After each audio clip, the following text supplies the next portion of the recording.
Now guys, pakikita ko sa iyo yung ito guys, oh. Isa itong pambihirang bulaklak dito sa kagubatan guys. Ayan, oh. Ito po yung tinatawag na bagong. Ayan. Ayan, oh. Yung hugis niya sa gitna parang puso guys. Ayan, oh.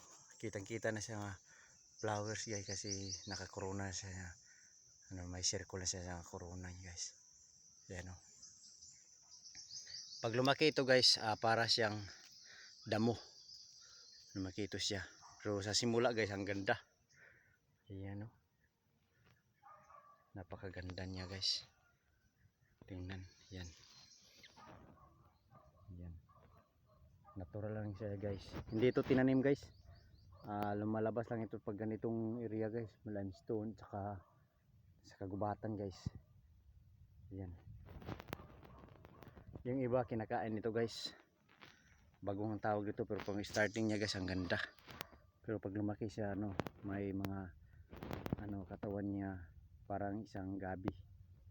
Yan, hindi matigas. Yan guys, oh.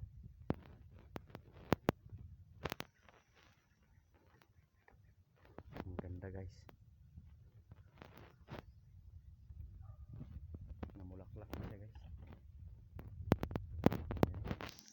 Yan. Ang ganda. It's a nature flower. Ayan. Oh.